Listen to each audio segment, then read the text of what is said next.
juicio. El delito de extorsión, quiero hablar de los elementos objetivos. La forma en que se hace valer esta defensa ante este tribunal es por medio de la excluyente responsabilidad penal o del delito por alguna de las causas de justificación o inculpabilidad, mismas que se encuentran contenidas en la parte general insertadas en el Código Sustantivo Penal de esta Ciudad de México.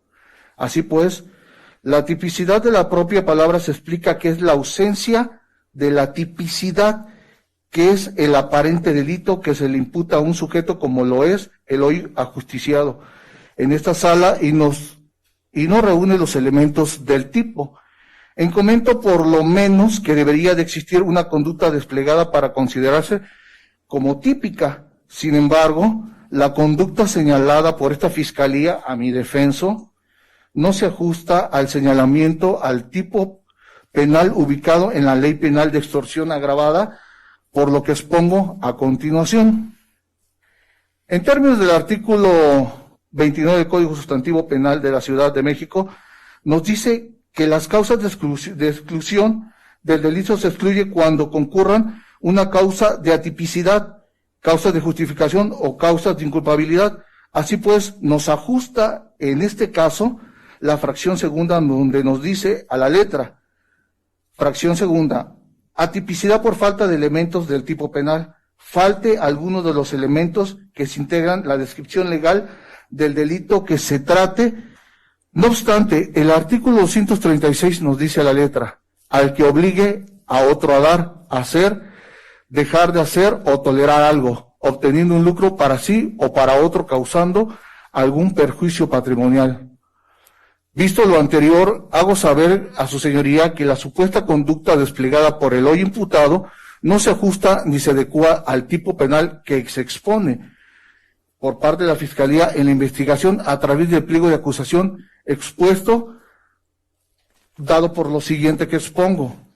Pues al momento de la detención por parte de los aprensores, policía de investigación, los mismos manifiestan un cuadro por parte del acusado de obligar a dar amenazas para hacer creer a la víctima la supuesta investigación en el delito de algún grupo vinculado a la delincuencia organizada, utilizando como medios comisivos la vía telefónica.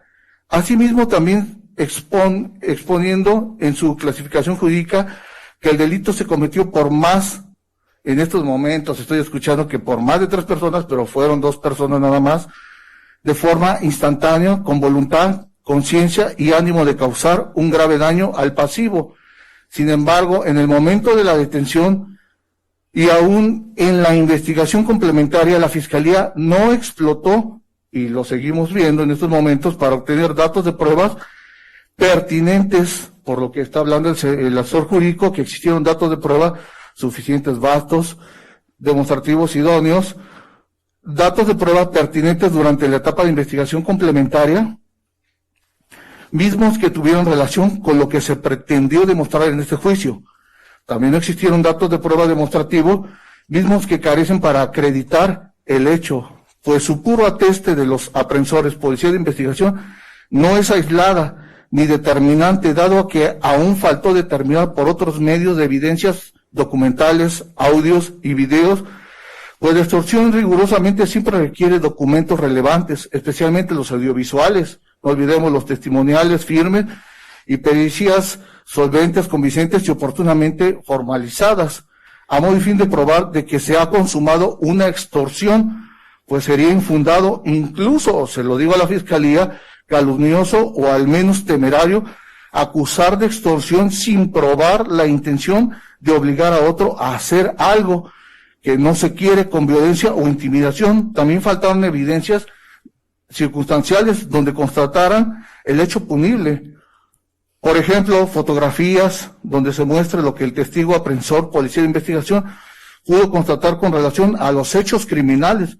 Pues de no ser así, se presta a que todo fue un perverso plan denunciado mendazmente, no por error, sino a sabiendas, con toda la intención de que alguien sea enjuiciado por hechos que el denunciante o querellante sabe perfectamente, porque lo sabemos que se citó y nunca ha estado aquí el señor, perfectamente que son falsos. Datos de pruebas que que no fueron idóneos, adecuados, en los que se pretendió demostrar para fortalecer esta acusación. Por tanto, esta apariencia de delito que vienen manejando, porque no fue una clasificación jurídica como lo manejan de extorsión agravada, fue una extorsión agravada dentro del pliego de acusación. Algunos datos de prueba con que se cuentan, saben en primer lugar que no pudieron sostener. ¿Cuál pliego de posición? Dentro del pliego de acusación que expusieron ellos, que nos hacen saber a nosotros qué clasificación jurídica es. Continúe. Ajá, ¿sí? Sí, continúe. ¿Y su señoría está muy bien? Hablo de ese pliego. Cuando escuché pliego de posición me sonó raro, porque continúe. Sí, su señoría. Por tanto, esta apariencia de delito, esta fiscalía lo clasificó jurídicamente como una extorsión agravada en su teoría del caso, sin algún dato de prueba con que se cuente para saber, en primer lugar, si puede sostener durante esta etapa de juicio y consecuentemente obtener una sentencia condenatoria, cuya aplicación solicitó la representación social de 29 años con 8 meses de prisión y multas de 150 días equivalente a la cantidad de 260,000 con 640 pesos, así como la suspensión de sus derechos políticos de mi defenso. Asimismo, quiero hablar de la participación del sujeto activo. El sujeto activo lo constituye, quiero hacerle saber a la Fiscalía, el imputado, quien es la persona que mantiene el vínculo con la víctima de identidad resguardada CGC, de identidad resguardada de manera previa u ocasional. Por tanto, hago saber que el hoy acusado, Hugo Armando de Mendoza López, no despliega la conducta tendiente a realizar y se corrobora al no existir entrevistas o dato alguno en donde el sujeto pasivo describa directamente y señale directamente como sujeto activo al hoyo imputado. También asimismo quiero hablar del objeto del delito jurídico y material. El objeto del delito que quiero hacerle saber a la Fiscalía que es sobre el que recae la conducta transgrediendo dos esferas de protección. Una es el orden material y otra es el orden jurídico. El orden material se refiere sobre lo que recae la conducta en un daño o peligro, o bien la persona o cosa sobre la que se concretó la acción delictuosa, y en el caso que nos ocupa no hay datos de prueba dentro de la carpeta de investigación que establezcan que el sujeto activo sufrió un daño al momento de la comisión del delito. Pues en el entendido y la pregunta que está al aire todavía, si es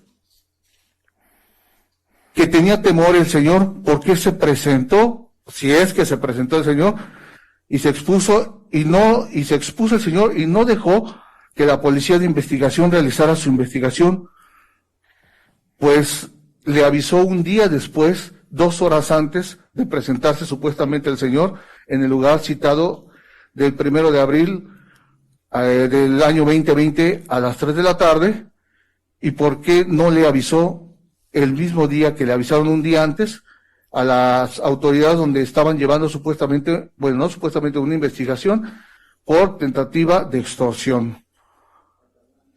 Quiero hablar del objeto jurídico. Es el bien jurídico tutelado, es decir, el bien o el derecho que es protegido por las leyes penales. O sea, en este caso, como recae la conducta en el patrimonio, en este caso... Defensor, sí,